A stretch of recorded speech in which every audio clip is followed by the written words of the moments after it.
आज हम पढ़ेंगे पाठ 3 बेसहारे को सहारा।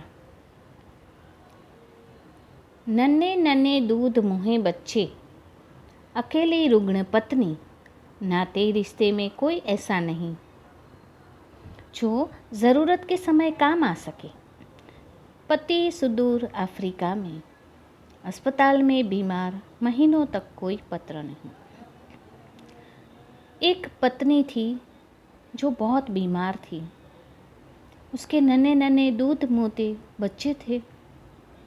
वो अकेली थी, उसके रिश्ते नाते वाला भी कोई नहीं था। और पति था दूर अफ्रीका में, अस्पताल में बीमार थे, महीनों तक कोई पत्र नहीं था। हर रोज़ वे रंग बिरंगी टिकटों वाले पत्र की राह देखती, परंतु डाकिया भूल से भी इधर झांकता न था। डाकिया कभी वहाँ पर आता नहीं था। बहुत अरसे बाद, बहुत दिनों बाद एक दिन पत्र मिला। बड़ा अजीब सा था वह, बड़ा करुण, बड़ा दर्द भरा।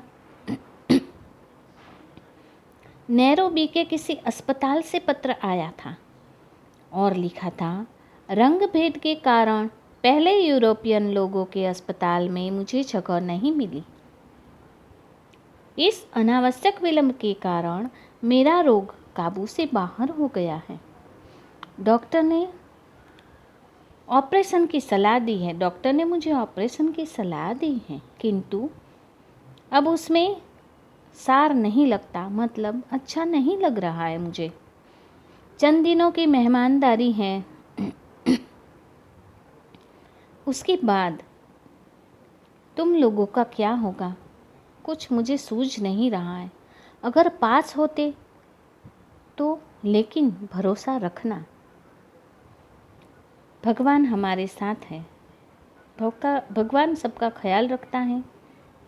जिसने पैदा किया है वही परवरिश भी करेगा। पत्नी पत्र पढ़ती रही, रोती रही, परंतु बच्चों के सामने अपने भाव प्रकट न होने देती। वह बहुत दुखी थी, परंतु बच्चों के सामने वह दिखाती नहीं थी।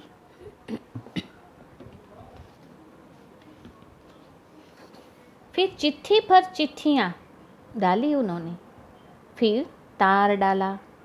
कभी केनिया की मोहर लगा, एक विदेशी लिफाफा मिला।